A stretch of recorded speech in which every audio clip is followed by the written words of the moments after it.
ഇതൊരു biblical teaching ആണ്. ബൈബിളിനെ അപഗ്രഥിച്ചാണ്, ബൈബിളിനെ അടിസ്ഥാനമാക്കിയാണ് ഈ ക്ലാസ്. രണ്ടാമത് നിങ്ങൾക്ക് പറയാൻ പോകുന്നത് ശ്രദ്ധിക്കാം. അതായത് ഈശോ കുർബാന സ്ഥാപിച്ചത് യഹൂദരുടെ പെസഹ തിരുനാളിൻ്റെ അന്നാണ്. പഴയ നിയമത്തിലെ പരിശുദ്ധ കുർബാന എന്ന കൂദാശ നമുക്ക് മനസ്സിലാക്കാനായിട്ട് നമ്മൾ ശ്രമിക്കുന്നത്. അപ്പോൾ അതുകൊണ്ട് ഇതിൻ്റെ ഒരു ചരിത്രപരമായ കാര്യം ഞാൻ അവതരിപ്പിക്കും. ഈ കുർബാന സ്ഥാപനവുമായി ബന്ധപ്പെട്ട് ചരിത്രമാണ് ആദ്യം പറഞ്ഞിരുന്നത്. കുർബാന ആദ്യം മനസ്സിലാക്കേണ്ടത് ഈശോയുടെ കുർബാന സ്ഥാപന പശ്ചാത്തലം എന്നല്ല പറഞ്ഞത്. സ്ഥാപന പശ്ചാത്തലത്തെക്കുറിച്ചൊരു ചെറിയ അറിവ് നിങ്ങൾക്ക് നൽകുന്നു. യഹൂദരുടെ പെസഹ തിരുനാളിൻ്റെ അന്നാണ് ഈശോ കുർബാന എന്ന കൂദാശ സ്ഥാപിച്ചത്. അപ്പോൾ യഹൂദരുടെ പെസഹ തിരുനാളിൻ്റെ അന്ന് ഈശോ കുർബാന എന്ന കൂദാശ സ്ഥാപിക്കാൻ കാരണം എന്താണെന്ന് ചോദിച്ചു കഴിഞ്ഞാൽ, പഴയ നിയമത്തിൽ യഹൂദരുടെ പെസഹ എന്തിനു വേണ്ടിയിട്ടായിരുന്നു, ഇവരാരാണ്, ഇവരെന്തിനു വേണ്ടിയിട്ടാണ് പെസഹ ആചരിച്ചത്, ഇവരുടെ പെസഹ ആചരണത്തിൽ ഇവർക്ക് എന്ത് കിട്ടി, അവരിന്ന് പെസഹ ആചരിക്കുന്നുണ്ടോ, 4 കാര്യങ്ങളാണ് പറയാൻ പോകുന്നത്. 20 മിനിറ്റ് സമയം കയ്യിൽ പിടിച്ച് ഞാൻ സംസാരിക്കുകയാണ് കേട്ടോ. സമയം കയ്യിൽ പിടിച്ച് സംസാരിക്കുകയാണ്. 4 കാര്യങ്ങളാണ് പറയുന്നത്, ശ്രദ്ധിച്ചേക്കാം. 1, എന്തിനാണ്, ആരാണ് യഹൂദര്, എന്തിനാണ് ഒരു പെസഹ ആചരിച്ചത്, ഇതിലൂടെ അവർക്ക് എന്ത് കിട്ടി, അവരിന്ന് പെസഹ ആചരിക്കുന്നുണ്ടോ. 20 മിനിറ്റ് സമയം പറയാൻ പോവാം, ശ്രദ്ധിച്ചേക്കാം. ആരാണ് യഹൂദരെന്ന് ചോദിച്ചു കഴിഞ്ഞാൽ, ദൈവം തിരഞ്ഞെടുത്തൊരു ജനമാണ്. എന്തിനാ തിരഞ്ഞെടുത്തതെന്ന് വെച്ച് കഴിഞ്ഞാൽ, നേരെ ഇരിക്കണം മക്കളെ, ശ്രദ്ധിച്ചേക്കണം കേട്ടോ, ഇച്ചിരി നേരെ ഉള്ളടാ, പെട്ടെന്ന് പറഞ്ഞോട്ട് പോയേക്കാം ഞാൻ. എന്തിനാണ് ഇത് തിരഞ്ഞെടുത്തതെന്ന് വെച്ച് കഴിഞ്ഞാൽ, ദൈവത്തിൻ്റെ രക്ഷാകര പദ്ധതിയിൽ ഭാഗഭാക്കുകളാകാൻ വേണ്ടിയിട്ടാണ്. എന്തിനു വേണ്ടിയിട്ടാണ്? അപ്പോൾ ചോദിക്കുക, എന്താണ് രക്ഷാകര പദ്ധതി എന്ന് പറയുന്നതിന് ഒരുപാട് വിശദീകരണം ആവശ്യമുണ്ട്. ചുരുങ്ങിയ വാക്കി പറയും. നിങ്ങൾക്ക് എന്തെങ്കിലും ചോദിക്കാനുണ്ട് എന്നോട് ചോദിക്കാം. അപ്പുറത്ത് മാറി എന്ന് പറയരുത്, ഇവിടെ ഒന്ന് ചോദിക്കണം. ചേട്ടാ അതെന്താ അങ്ങനെ, എന്താ ഇങ്ങനെ എന്ന് ചോദിക്കാൻ എനിക്ക് കുഴപ്പമില്ല. ഇനി ഞാൻ പറയുന്ന കാര്യങ്ങളോ ബന്ധപ്പെട്ട് നിങ്ങൾക്ക് മനസ്സിലാകാൻ പോയതും നിങ്ങൾ മനസ്സിലാക്കിയിരിക്കുന്ന കാര്യം ഞാൻ പറഞ്ഞുമായിട്ട് ലോജിക്കാവുന്നില്ലെങ്കിൽ നിങ്ങൾ പറയുമ്പോൾ എനിക്ക് തിരുത്താനുണ്ട്, ഞാൻ തിരുത്താം. നിങ്ങൾക്ക് മനസ്സിലായില്ലെങ്കിൽ ഞാൻ പറഞ്ഞു വിശദീകരണം നൽകും. അത് ഞാൻ പറഞ്ഞത്. അപ്പോൾ ഒന്നാമത്തെ ഇതാണ്, ദൈവം തിരഞ്ഞെടുത്തൊരു ജനമാണ്. എന്തിനാ ദൈവം തിരഞ്ഞെടുത്തതെന്ന് പറഞ്ഞേ, രക്ഷാകര പദ്ധതിയിൽ ഭാഗഭാക്കുകളാകാൻ. അപ്പോൾ ചോദിക്കുക, എന്താണ് ഈ രക്ഷാകര പദ്ധതി എന്ന്. ഉത്ഭവ ഭാവത്തെ തുടർന്ന്, അതൊക്കെ അറിയാമല്ലോ അല്ലേ നിങ്ങൾക്ക്? Are you Catholics? നിങ്ങൾ കത്തോലിക്കരാണോ? അപ്പോൾ ഉത്ഭവഭാവമൊക്കെ അറിയാമല്ലോ അല്ലേ? ശരി.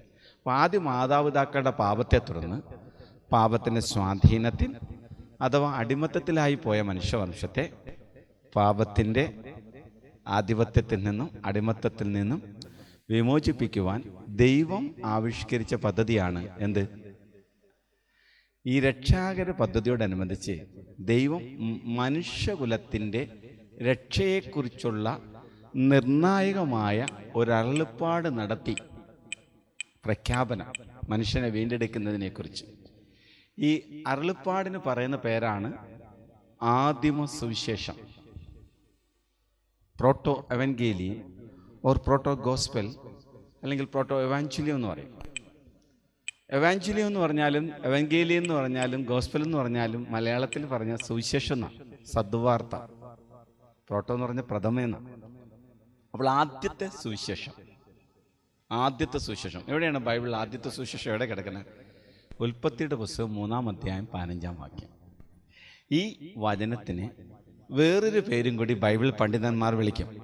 ഈ വിളിക്കുന്ന പേരാണ് the key word of the Bible. ബൈബിളിലെ താക്കോൽ വചനം എന്ന് പറയാം. അതായത് നിങ്ങളുടെ കൈവശിരിക്കുന്ന ഈ ബൈബിളില്ലേ, ബൈബിളുണ്ടോ? ഈ ബൈബിളിലെ 73 പുസ്തകങ്ങളും ഈ വചനത്തിലൂടെ തുറന്ന് കാണാം. ഇതാണ് എൻ്റെ മാസ്റ്റർ കീ. നീയും സ്ത്രീയും തമ്മിലും. അപ്പം കഥാപാത്രങ്ങളെ പരിചയപ്പെടുത്താം. ഏദൻ തോട്ടത്തിലാണ്, അധപ്പതനം നടന്നതിന് ശേഷമാണ്. അവിടെ ആരുണ്ട്? ആദം, ഹവ്വ, പിന്നെ സൈത്താൻ, പിന്നെ ആരാ? ദൈവം ഇറങ്ങി വന്നിട്ടുണ്ട്. നീ എന്ന് വിളിച്ചത് സാത്താനെയാണ്. സാത്താനും സ്ത്രീയും തമ്മിലും, സാത്താൻ്റെ സന്തതിയും അവളുടെ സന്തതിയും തമ്മിലും ഞാൻ ശത്രുത ഉളവാക്കും. അപ്പോൾ സ്ത്രീയും സാത്താനും തമ്മിലും അങ്ങനെ കാണണം. സാത്താൻ്റെ സന്തതിയും സ്ത്രീയുടെ സന്തതിയും തമ്മിലും എന്തുണ്ടാക്കും? ശത്രുത ഉണ്ടാക്കും. എന്നിട്ട് എന്ത് ചെയ്യും?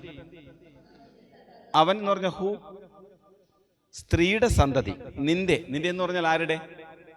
സാത്താൻ്റെ എന്ത് ചെയ്യും എന്ന് വെച്ചാൽ എന്താ അർത്ഥം? സാത്താൻ എന്തിന്റെ പ്രതീകമാണ് ബൈബിളിൽ?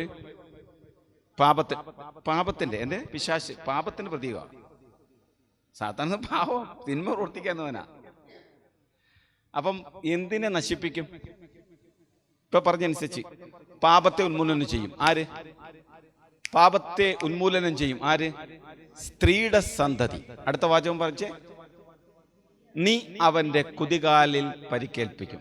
വാചകത്തിൽ മനസ്സിലാക്കുകയാണെങ്കിൽ, വാചകത്തിലാണെങ്കിൽ, ലിറ്ററലാണെങ്കിൽ സാത്താൻ സ്ത്രീയുടെ സന്തതിയെ പരിക്കേൽപ്പിക്കുന്ന, അങ്ങനല്ലേ?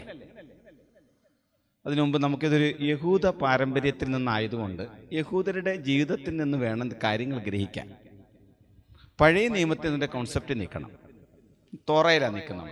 ആദ്യത്തെ 5 പുസ്തകങ്ങൾ ആദ്യത്തെ പുസ്തകത്തിൽ നിൽക്കുക. അവിടെ പറയാനുണ്ട്, കണ്ണിന് പകരം കണ്ണ്, പല്ലിന് പകരം പല്ല്, ജീവന് പകരം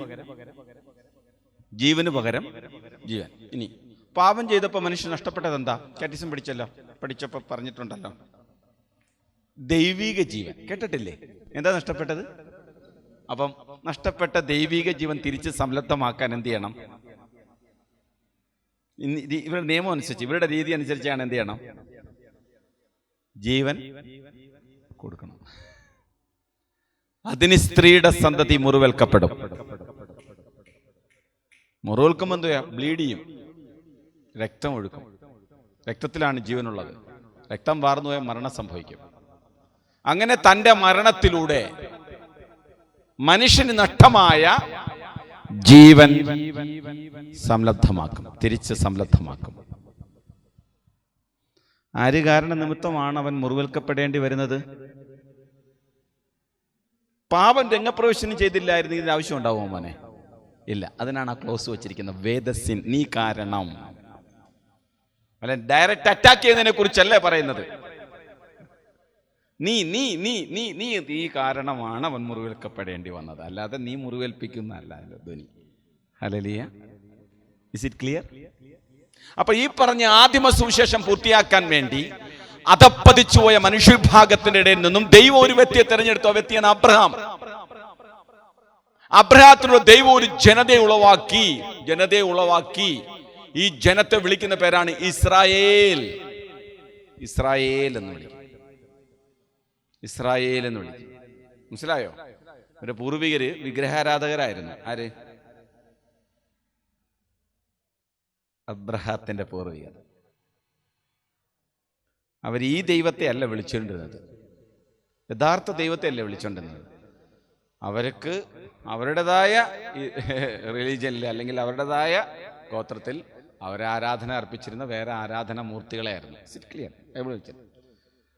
യൂദത്തിന്റെ പുസ്തകം 5-ാമത്തെ അധ്യായം കിട്ടിയോ? അതിന്റെ 1 മുതലുള്ള വാക്യങ്ങൾ വായിച്ചേ.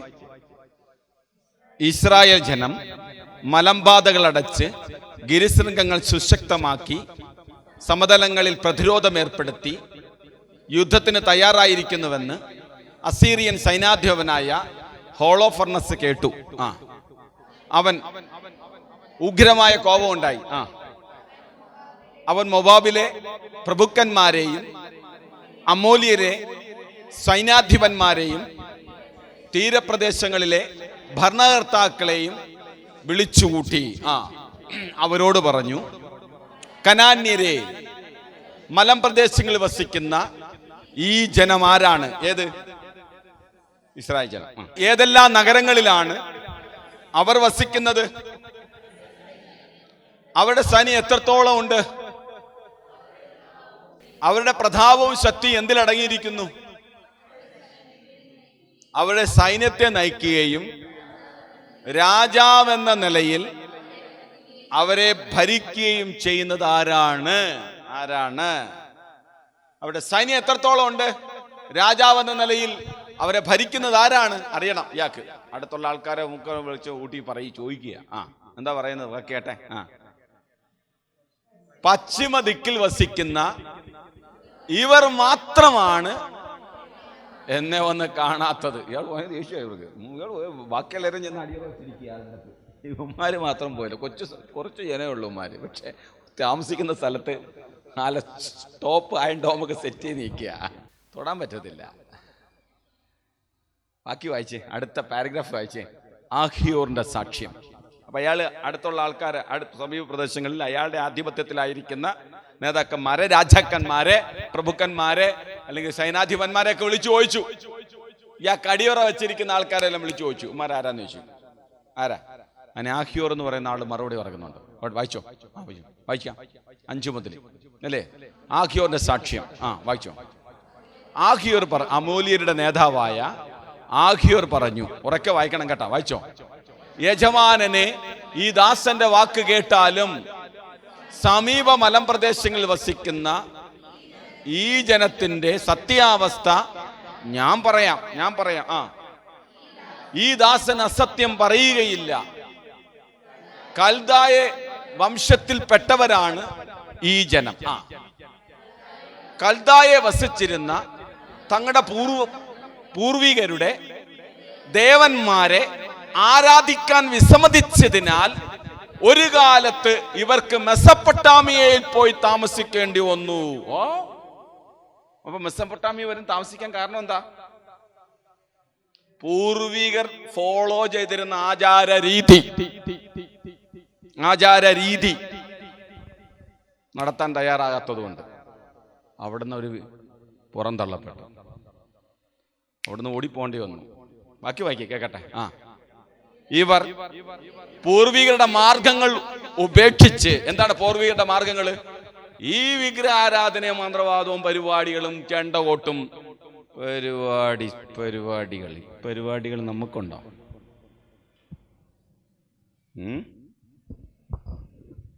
നമുക്ക് ചേരാത്തത് നമ്മുടെ വീട്ടിൽ കൊണ്ടുവന്ന് വെച്ചാൽ എന്നിരിക്കും. നമ്മൾ ദുരിതം അനുഭവിക്കും, ദുരിതം. നമ്മുടെ നാണം കെട് ഇവിടെ എവിഡൻസ് അവതരിപ്പിക്കും. അതുകൊണ്ടാണ്. ബാക്കി വായിക്കേ, കേക്കട്ടെ. തങ്ങളുടെ പൂർവികരുടെ മാർഗങ്ങൾ ഉപേക്ഷിച്ച് അടുത്ത വാചകം, തങ്ങൾ അറിയാനിടയായ സ്വർഗസ്ഥനായ പിതാവിനെ, ദൈവത്തെ ആരാധിച്ചതിനാൽ അവർക്ക് അവരുടെ ഇടയിൽ നിന്നും പുറന്തള്ളപ്പെടുകയും മെസപ്പൊട്ടാമിയയിൽ പോയി താമസിക്കേണ്ടി വരികയും ചെയ്തു. പിന്നെ ഇവര് എവിടെ വന്നു? കാനാൻ ദേശത്ത് വന്ന് പാർത്തു. അബ്രഹാത്തിന്റെ കാലമായി. ക്ലിയറായോ? ഇവർ ആരാധിക്കുന്ന ആരെയാ? ആരാധനാമൂർത്തികളും അവരുടെ ആചാര രീതിയൊന്നും നമുക്കില്ല. നമ്മളതൊന്നും ഫോളോ ചെയ്യരുത്. ആ രീതികളൊക്കെ ഫോളോ ചെയ്താ നിനക്ക് ദോഷം വരും. ഇങ്ങനെ വിളി കേട്ട് വന്ന വ്യക്തി ആണ് ആര്? മെസപ്പൊട്ടാമിന്ന് വിളി കേട്ട് വന്ന് കാനാൻ ദേശത്ത് വന്ന ആളാരാ? അബ്രഹാം. ദൈവം ഇങ്ങനെ വെളിപ്പെട്ട ഈ സത്യദൈവത്തെ ആരാധിക്കുന്ന ഈ ലോകമുണ്ടാകണം, ജനം ഉണ്ടാകണം. ഈ ലോകത്തെ സർവ്വ മനുഷ്യർ ഇങ്ങനെ യഥാർത്ഥ ദൈവത്തെ ആരാധിക്കുന്ന ആരാധന രീതിയിലേക്ക് വരണം. അതിന് ദൈവം മാറ്റി നിർത്തിയാണ് ഇവര് വാസ്തവത്തിൽ സർവ്വ മനുഷ്യരുടെയും പ്രതിനിധികളാണ്. ആര്? ഈ ഇസ്രായേൽ ജനം എന്ന് പറഞ്ഞത്. കാരണം അവർക്ക് വെളിപ്പെട്ട ആ ദൈവമാണ് സർവ്വ മനുഷ്യരുടെയും ദൈവം. അപ്പൊ അതുകൊണ്ട് ഇവരുടെ ജീവിതത്തിൽ നടന്ന കാര്യങ്ങളെല്ലാം മനുഷ്യവംശവുമായിട്ട് റിലേറ്റഡ് ആണ്. ഉദാഹരണം, ഇസ്രായേൽ മക്കൾ ഈജിപ്തിൽ അടിമകളായി പോയി. മനുഷ്യവംശത്തിൽ വല്ല അടിമത്തം വന്നിട്ടുണ്ടോ? ബിബിളിക്കലായിട്ട് പറയുകയാണെങ്കിൽ അടിമത്തം വന്നിട്ടുണ്ടെന്ന് ഞാൻ പറയും. അതിനൊരു ബിബിളിക്കൽ ടെക്സ്റ്റ് ഞാൻ പറയാം, ശ്രദ്ധിച്ചേക്കാം. John chapter 8 verse 34. യോഹന്നാന്റെ സുവിശേഷം 8:34. തക്കെന്നെടുത്തോട്ടോ. യേശു പ്രതിവചിച്ചു, സത്യം സത്യമായി ഞാൻ നിങ്ങളോട് പറയുന്നു, പാപം ചെയ്യുന്നവൻ. പാപം ചെയ്യാത്ത ആരെങ്കിലും ഉണ്ടോ? കേട്ടില്ല. പാപം ചെയ്യാത്ത ആരെങ്കിലും ഉണ്ടോ ഈ ഭൂമിയിൽ? ഇല്ലല്ലോ. പാപം ചെയ്യാത്ത ആരെങ്കിലും ഉണ്ടെങ്കിൽ കല്ലെറിയാൻ ഈശോ പറഞ്ഞത് ആരോടാ? യഹൂദരോട്. അപ്പൊ ആരുടെ പ്രതിനിധികളാ ഇവര്? മനുഷ്യവംശത്തിന്റെ. അപ്പൊ യുവമാർക്ക് എല്ലാവർക്കും പാവങ്ങളുണ്ടെങ്കിൽ പാവമുണ്ട്, ആർക്കും പാപമുണ്ട്. അതായത് ഉത്ഭവഭാവത്തെ തുടർന്ന് എല്ലാ മനുഷ്യരിലും പാപം രൂഢമൂലമായിട്ടുണ്ട്. അപ്പൊ ഇങ്ങനെ കാണാം നിങ്ങൾക്ക് ഈ പറയുന്ന വിഷയത്തെ. നിങ്ങൾക്ക് അറിയാം. ഇച്ചിരി നേരെ ഈ ചരിത്രം പറയുന്നത് നിങ്ങൾ ശ്രദ്ധിച്ചോ? ഇസ്രായേൽ ജനത്തിന്റെ ഈജിപ്തിലെ അടിമത്തം ആദത്തിലൂടെ മനുഷ്യവംശത്തിൽ വന്ന പാപത്തിന്റെ അടിമത്തത്തെയാണ് സൂചിപ്പിക്കുന്നതെന്ന് മനസ്സിലാക്കി വെക്കുക കേട്ടാ. അങ്ങനെയെങ്കിൽ ഇസ്രായേൽ ജനം ഈജിപ്തിന് അടിമത്തം മോചിതരായി എന്ന് ബൈബിളിൽ വായിച്ചിട്ടില്ലേ? വായിച്ചിട്ടുണ്ടോ? മാനെ വായിച്ചിട്ടുണ്ടോ? അങ്ങനെയെങ്കിൽ എന്തായിരിക്കും അർത്ഥം? ഇസ്രായേൽ ജനം വിമോചരായിട്ടുണ്ടെങ്കിൽ അതിൻ്റെ പൊരുളിതാണ്, മനുഷ്യൻ അവൻ്റെ പാപത്തിൻ്റെ അടിമത്തത്തിൽ നിന്നും മോചിതരാകും. എങ്ങനെ? ഇസ്രായേൽക്കാർ എങ്ങനെ മോചിതരായോ അങ്ങനെ ആയിരിക്കും. ഇസ്രായേൽക്കാർ എങ്ങനെ മോചിതരായത്? ഫൈറ്റ് ചെയ്തിട്ടാണോ? ഇല്ല. അവരെ മോചിപ്പിക്കാൻ ആരെ അയച്ചു?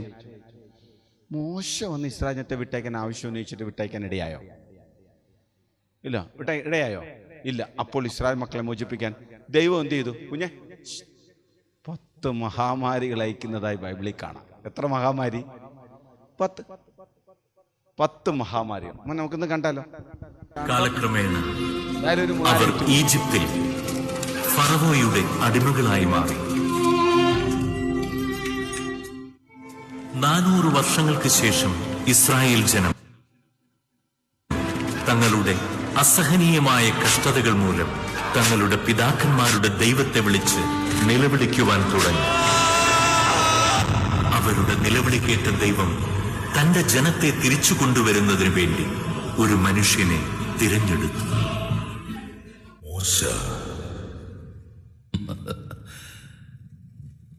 ജനത്തിന്റെ ജോലിക്ക് മുടക്കം വരുത്താതെ പോയി നിങ്ങളുടെ കാര്യം നോക്കുവിൻ. ദൈവത്തെ എതിർത്താൽ നീ ശിക്ഷയേൽക്കേണ്ടി വരും. ജലത്തിലടിക്കുകയോ?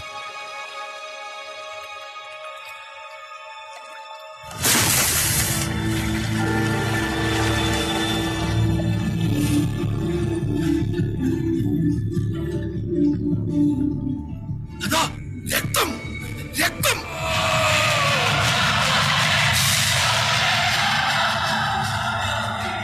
നമ്മുടെ ദൈവം 10 മഹാമാരികൾ അയച്ച് ഫറവോയുടെ മനസ്സ് മാറ്റി. ദൈവജനത്തെ വിട്ടയക്കൂ. ഇല്ല.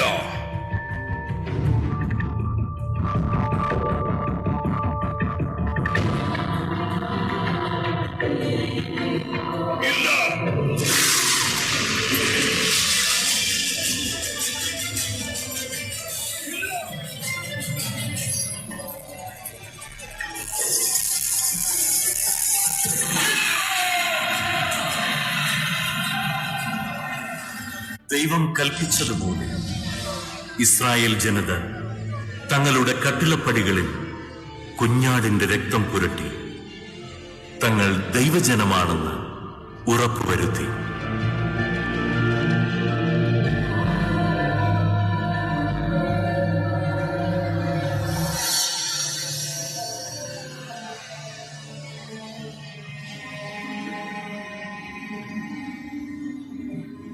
ഈജിപ്തിൽ നിന്ന് വലിയ നിലവിളി ഉയർന്നു.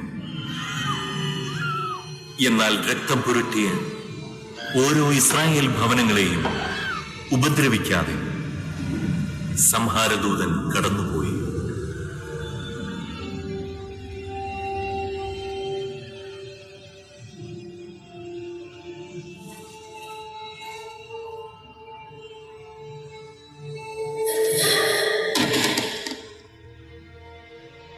എഴുന്നേൽക്കൂ, എഴുന്നേൽക്കൂ, പോകൂ, എന്റെ രാജ്യം വിട്ട് പോകൂ, നിന്റെ ശപിക്കപ്പെട്ട ദൈവത്തെയും കൊണ്ടുപോകൂ.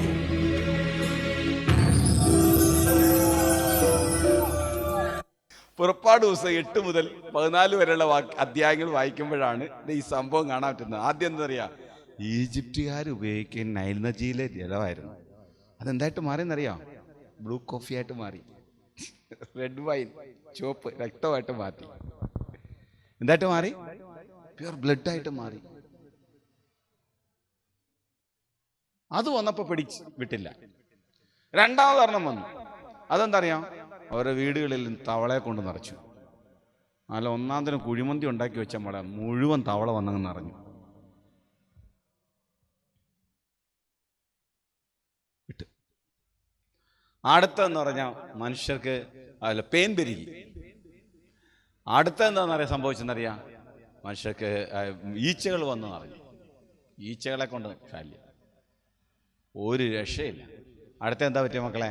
ഓക്കെ, അവിടുത്തെ ഈജിപ്തുകാരുടെ മൃഗങ്ങളൊക്കെ ഓരോന്ന് ചത്ത് വീഴാൻ തുടങ്ങി. എങ്ങും ദുർഗന്ധം, പുറത്തിറങ്ങി നടക്കാൻ പറ്റിയാല. അടുത്ത എന്താ സംഭവം? മനുഷ്യർക്ക് വ്രണങ്ങൾ ബാധിച്ചു. അടുത്തെന്താ പറ്റിയേ? കല്ല് മഴ പെയ്ച്ചു. ഇത് ഒന്നിനു പറയും ഒന്നിങ്ങനെ വരിക. അടുത്ത തന്നെ വെട്ടിക്കിളികളെ അയച്ചിട്ട് സകല വിളവുകൾ നശിപ്പിച്ചു കളഞ്ഞു. അടുത്ത തന്നെ അയ്യോ 3 ദിവസം ബ്ലാക്ക് ഔട്ട്. ഇങ്ങനെ 1 by 1 ആയിട്ട് ഒന്നിനു പുറകെ ഒന്നായി മഹാമാരികൾ അയച്ചിട്ടും ഇസ്രായേൽ ജനത്തെ വിട്ടേക്കാൻ ഈജിപ്തുകാരും ഫറവോൻ തയ്യാറായില്ല. അപ്പോൾ 10ാമത്തെ മഹാമാരി അയക്കുന്നതിന് മുമ്പ് കർത്താവ് മോശയോട് പറഞ്ഞു, മോശേ, ഇത് നിങ്ങൾക്ക് വർഷത്തിൻ്റെ ആദ്യത്തെ മാസമാണ്. ഈ മാസം 10-ാം തീയതി മുതൽ 14-ാം തീയതി വരെയും നിങ്ങളുടെ വീടുകളിൽ ഊനമറ്റ 1 വയസ്സ് പ്രായമുള്ള ഒരു മുട്ടാടിനെ സൂക്ഷിക്കണം. എത്ര വയസ്സ് പ്രായമുള്ള? ബൈബിളിൽ പറയുന്ന എല്ലാ സംഖ്യകൾക്കും അർത്ഥമൊന്നുമില്ല. ചിലയിടത്തൊക്കെ സംഖ്യയ്ക്ക് അർത്ഥം കൽപ്പിക്കുന്നുണ്ട്. ഇവിടെ 1 എന്ന് പറഞ്ഞാൽ പൂർണ്ണതയെ സൂചിപ്പിക്കുന്നു. എന്തിനെ സൂചിപ്പിക്കുന്നു? പൂർണ്ണത. എന്തിനെ? 1 എന്ന സംഖ്യ. പൂർണ്ണത ഉള്ളത് ആർക്ക് മാത്രമാണ്? ദൈവത്തിന്. അപ്പോൾ ഈ സംഖ്യ ആരെക്കുറിച്ചാണ് ഒരു സൂചന പരോക്ഷമായി കൊടുക്കുന്നത്? ദൈവത്തെക്കുറിച്ച്.